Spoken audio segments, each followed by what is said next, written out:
Hello everybody, welcome to Monday Morning Must Knows. My name is Merlin Rothel. Here are several things to pay attention to for the upcoming trading week. Well, the freight train of market gains continues. S&P, NASDAQ, the Dow ripping through all-time highs and having great bullish moves this week. The Russell, an awesome bullish move as well, but not quite getting those all-time highs. We'll see over the next couple weeks if we get to those highs for the Russell.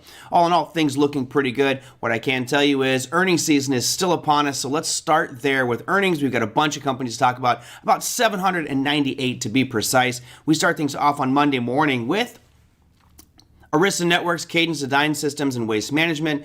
Tuesday brings you Coca-Cola, Shopify, Biogen, Akamai, MGM Resorts, and AIG. Wednesday, you've got Cisco, Twilo, Energy Transfer Partners, Kraft Heinz, and the Chicago Mercantile Exchange Group. And Thursday, the last day of big announcements, is going to be Applied Materials, The Trade Desk, and John Deere. Now, of course, we've moved past the Magnificent Seven stocks reporting earnings, but we've seen some pretty significant pops in earnings lately. You had things like Fortinet and Palantir, AI stocks, having really nice big moves to the upside. And of course, some of these may be in your portfolio. Be careful, there is some risk there. Now, I have 4 or 5 pieces of economic data we're going to talk about next, and that's a really important one because inflation, as you know, has become the topic du jour. Well, not really du jour, Diano if you want, because it's been going on for years. And with the statements made recently by Jerome Powell about inflation and interest rates, all eyes are going to be focused on inflation. Now, one thing to pay special attention to here is note, we mentioned this last week, the components of CPI has changed. So I expect there to be a significant change in the CPI numbers. You know, right now you can look at that hard red edge and you see we're at 0.3%. Well, I'm not sure what components were changed, and my guess is this will most likely come out under 0.3 because, of course, they're going to tailor the revisions to make the current administration look better and that inflation is under control. So my suspicion would be that CPI will come out lower than 0.3% simply because they've rebalanced the components and modified those components, which typically will be in favor of whatever agenda our current government wants. But wait, there's more. That's Consumer Price Index. We also have the Producer Price Index coming out on Friday at 8:30 a.m. Eastern Time. And you can see there the previous number was negative 0.1, which of course would be a very good thing for inflation numbers going forward. It's actually deflationary, which may be another worry down the road. But for right now, it looks like things are going to be getting better for CPI and PPI, which of course does wonders for Jerome Powell and the Fed's case for maybe lowering rates going forward. Now, of course, there was a talk about them lowering at the March meeting. That's off the table at this point. It's the expectation that maybe later on in the year we'll start to get some rate cuts, but the Fed has made it very clear we're going to stay right where we're at for now.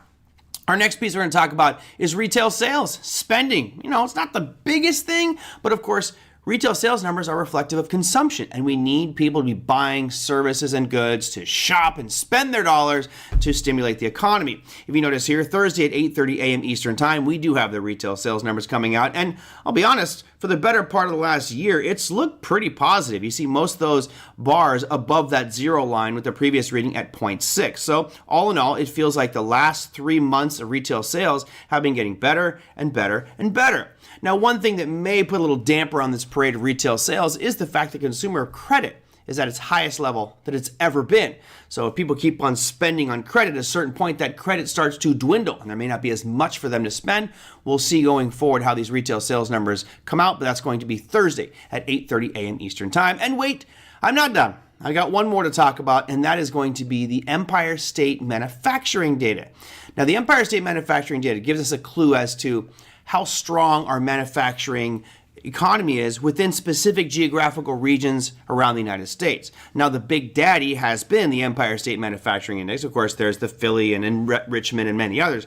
But this is the big one. This is Thursday at 8:30 a.m. Eastern Time. The concerning part is, notice how much manufacturing has fallen off the cliff at the last reading. We were negative 43.7. Now, the only time we were lower than that was during the pandemic. That should be frightening because at this point we have a very robust economy, or at least that's what the economists and our central bankers would have you believe. If manufacturing is in fact going off the rails as it appears to do so on this chart, that could lead to bigger problems down the road, maybe more layoffs, maybe more unemployment, but it's not a good sign in face of, good inflationary data. This number not looking so good. So not that this will drive the markets, wildly in one direction or the other, but it starts to become one of those domino pieces that may set up for a bigger story to be told with inflationary data, with GDP data, and much, much more. Well, there you have it. 3 or 4 really important things to pay attention to with the upcoming trading week. The biggest piece will be that consumer price index and producer price index numbers coming out. So have a fantastic trading week, my friends. We'll see you next week.